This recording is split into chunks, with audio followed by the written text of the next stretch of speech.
Assalamualaikum warahmatullahi wabarakatuh. Halo semuanya.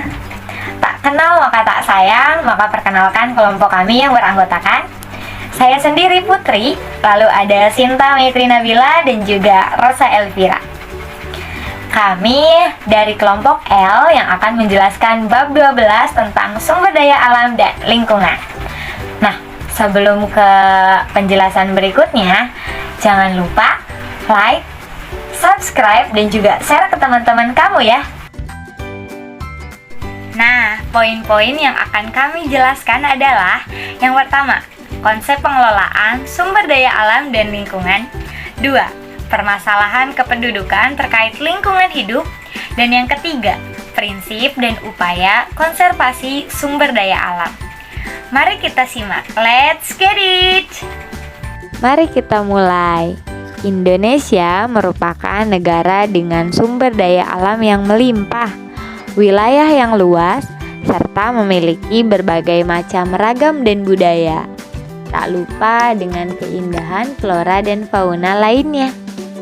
Namun dengan jumlah penduduk 268 juta jiwa, Indonesia tidak luput dari banyaknya masalah. Salah satunya adalah kurangnya pengelolaan dan kepedulian masyarakat terhadap lingkungan dan sumber daya alam. Poin yang pertama adalah tentang konsep pengelolaan sumber daya alam dan lingkungan. Kita akan mengenal tentang apa itu sumber daya alam dan lingkungan, serta konsep pengelolaannya. Sumber daya alam memiliki banyak manfaat, namun sumber daya alam tersebut harus kita kelola dan manfaatkan sesuai dengan kebutuhan dan memperhatikan kelestarian alamiah. Nah, berikut ini jenis-jenis sumber daya alam. Yang pertama, ada sumber daya alam hayati. Dan yang kedua, ada sumber daya alam mineral. Sumber daya alam hayati adalah sumber daya alam yang berasal dari makhluk hidup, seperti tumbuhan dan juga hewan. Sumber daya alam mineral adalah semua cadangan bahan galian yang dijumpai di bumi dan dapat dimanfaatkan untuk kebutuhan hidup manusia, seperti pasir, tanah liat, semen, besi, batu bara, dan minyak bumi. Berikutnya, tentang konsep pengelolaan dan pemanfaatan sumber daya alam. Yang pertama, cara pemanfaatan secara langsung, seperti panas matahari untuk menjemur pakaian, lalu ada air untuk minum dan mandi, lalu ada daun pisang untuk membungkus makanan tradisional. 2. Cara pemanfaatan melalui proses pengolahan. Contohnya, kedelai sebagai bahan baku tempe dan tahu, kayu sebagai bahan baku kertas, dan kapas sebagai bahan baku kain dan baju. Nah, lanjut pada konsep pemanfaatan. 3. Cara pemanfaatan sesuai kebutuhan. Jadi melakukan tebang pilih pohon, tidak menangkap ikan menggunakan pukat harimau dan bahan peledak, serta tidak melakukan pemburuan liar. Dan yang keempat adalah cara pemanfaatan dengan memperhatikan kelestarian alam dan lingkungan. Contohnya menghemat bahan bakar minyak, tidak melakukan penebangan liar, serta tidak melakukan eksploitasi barang tambang secara berlebihan. Nah, tujuan dari pelestarian sumber daya alam adalah untuk mencegah kerusakan alam dan lingkungan, dan untuk mencukupi kebutuhan hidup makhluk hidup. Lalu, apa sih akibat dari pemanfaatan berlebihan terhadap sumber daya alam?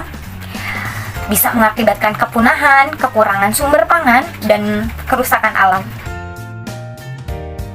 Lingkungan. Lingkungan yang merupakan tempat tinggal semua makhluk hidup yang ada di muka bumi, termasuk manusia, hewan, dan tumbuhan. Tentu harus kita jaga kelestariannya. Lingkungan sangat penting bagi kelangsungan hidup bagi makhluk hidup. Karena apabila sumber daya alam lingkungan dan lingkungan itu rusak atau bahkan sampai tidak ada, maka manusia, hewan, dan tumbuhan tidak dapat bertahan hidup.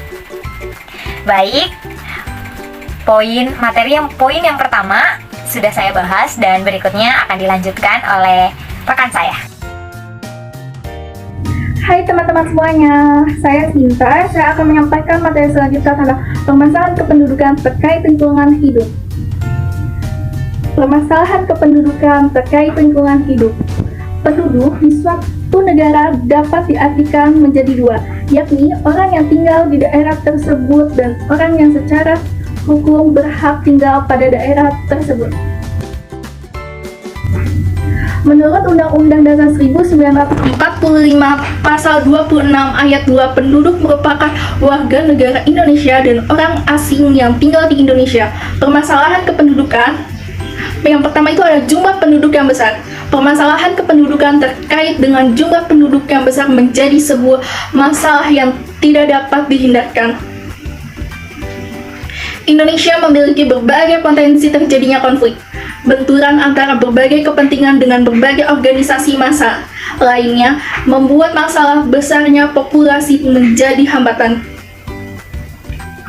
Selain itu, yang terpenting terkait dengan permasalahan penyediaan sumber daya alam dan berbagai kebutuhan penting lainnya, ada tekanan penduduk terhadap daya dukung lingkungan menjadi masalah yang sangat rumit. Kepentingan untuk membangun tempat tinggal dan ruang gerak sangatlah penting, namun di sisi lain terdapat kepentingan yang terkait dengan permasalahan lingkungan, seperti halnya sebagai daerah aliran sungai, daerah resapan air, pertanian, penyediaan sumber daya alam, dan lain-lain. Kedua hal tersebut tidak dapat dipisahkan dan keduanya perlu mendapatkan perhatian yang sama demi keseimbangan alam. Jumlah penduduk yang besar tentunya membutuhkan ruang yang lebih luas dan juga kebutuhan yang lebih banyak, namun lahan dan juga wilayah Indonesia tidaklah bertambah. Oleh karena itu, perencanaan yang matang sangatlah diperlukan guna penentuan kebijakan terkait dengan besarnya jumlah penduduk Indonesia. Yang kedua, persebaran penduduk tidak merata. Kepadatan penduduk adalah jumlah penduduk di suatu wilayah dibandingkan dengan wilayah yang dihitung jiwa per kilometer kuadrat. Berdasarkan sensus penduduk dan survei penduduk, persebaran penduduk Indonesia antar provinsi yang satu dengan provinsi yang lain tidak banyak. Penduduk akan berusaha untuk melakukan imigrasi dan akhirnya akan berdampak pada permasalahan pemerataan pembangunan. Terkait dengan jumlah penduduk yang tinggi, tentunya terdapat faktor yang mempengaruhinya. Salah satunya adalah tingkat atau laju pertumbuhan penduduk. Besarnya laju pertumbuhan penduduk membuat pertambahan jumlah penduduk semakin meningkat. Apabila tingginya tingkat pertumbuhan penduduk terus dibiarkan, maka akan terjadi berbagai masalah. Baik masalah pengangguran, tingkat kualitas sumber daya manusia yang menurun, kejahatan lapangan pekerjaan, dan lain-lain yang memberikan dampak negatif bagi kelangsungan umat manusia, Indonesia khususnya. Oleh karena itu, usaha untuk menekan laju pertumbuhan sangatlah penting. Akibatnya terhadap lingkungan. Yang pertama, berkurangnya ketersediaan lahan. Semakin banyaknya penduduk di suatu tempat, ketersediaan lahan berkurang atau sedikit.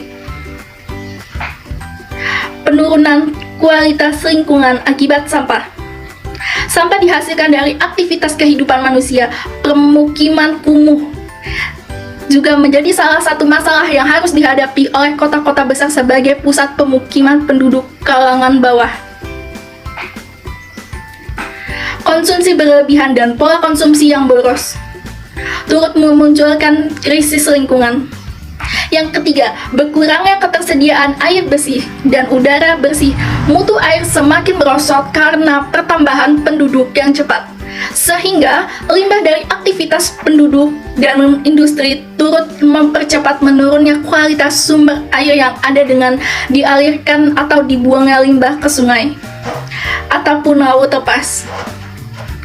Meningkatnya jumlah penduduk akan meningkatnya sektor yang lain, yaitu industri dan transportasi, sehingga mengalami pencemaran udara, menurunkan kualitas lingkungan.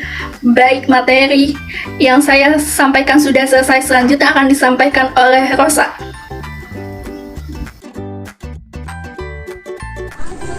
Halo, saya Rosa. Saya akan memaparkan materi selanjutnya. Prinsip dan upaya konservasi sumber daya alam.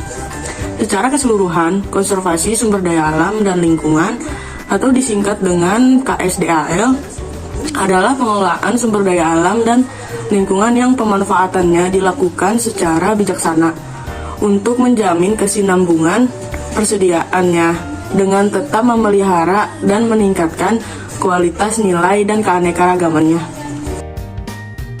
Selanjutnya ada upaya konservasi sumber daya alam. Pengelolaan konservasi yang telah dilakukan di Indonesia adalah: yang pertama, ada penetapan kawasan konservasi. Berdasarkan Undang-Undang Nomor 5 Tahun 1990, pemerintah telah menetapkan kawasan konservasi di Indonesia.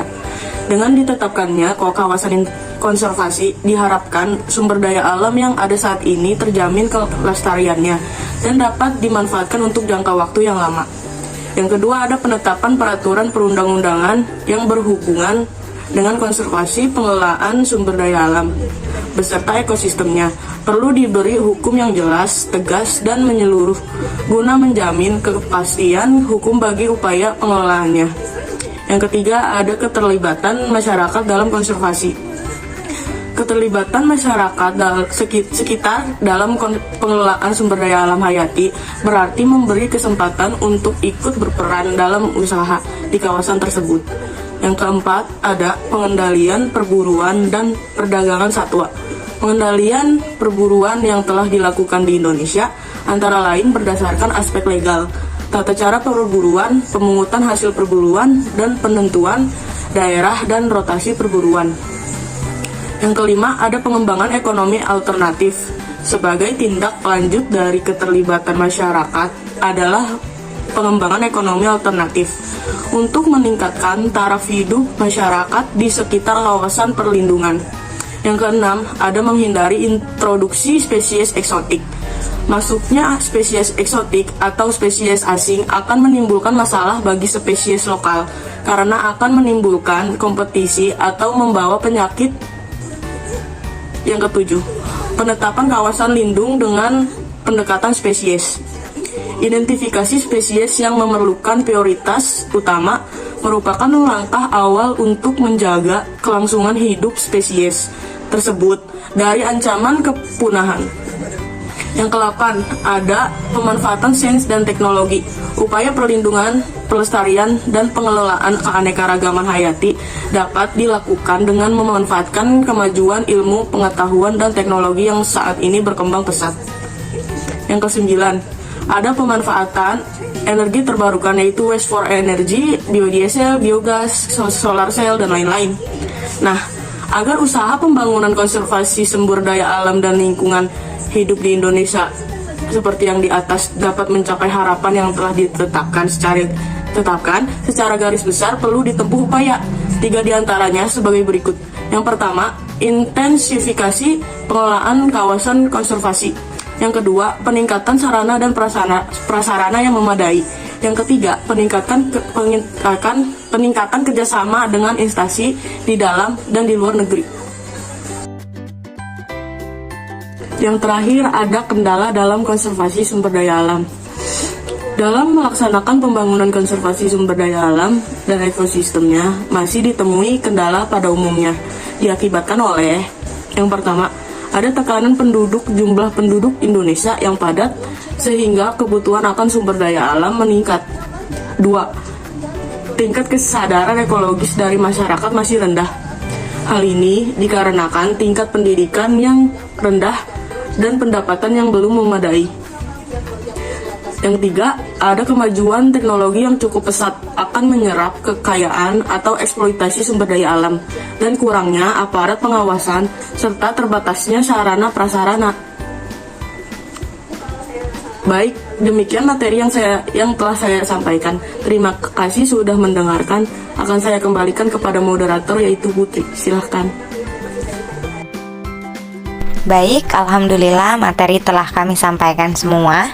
Untuk kesimpulan akan disampaikan oleh Bu Mimanizma sebagai dosen pengampu ilmu kealaman dasar. Saya persilahkan. Assalamualaikum warahmatullahi wabarakatuh. Perkenalkan, saya Mimanizma SMN, dosen pengampu mata kuliah ilmu kealaman dasar. pembahasan kali ini yaitu bertema tentang wawasan lingkungan hidup. Perlu saya garis bawahi yaitu adanya upaya pemerintah dalam melestarikan lingkungan hidup. Yang pertama itu melalui mencanangkan program pembangunan berkelanjutan. Kemudian yang kedua, mengeluarkan adanya peraturan atau undang-undang mengenai lingkungan hidup. Kemudian yang ketiga, membentuk badan pengendalian lingkungan hidup. Dan yang keempat, menjalankan program penanaman 1000 pohon. Kemudian yang kelima, tidak membuang limbah ke sungai atau laut. Dan yang keenam, mengurangi pencemaran udara. Kemudian yang ketujuh, tidak melakukan perburuan liar dan perusakan alam. 8. Melakukan sosialisasi lingkungan hidup. Baik, alhamdulillah presentasi kami telah selesai. Mohon maaf apabila ada kesalahan karena kesempurnaan hanyalah milik Allah. Cuci tangan sampai bersih. Cukup sekian dan terima kasih. Wassalamualaikum warahmatullahi wabarakatuh.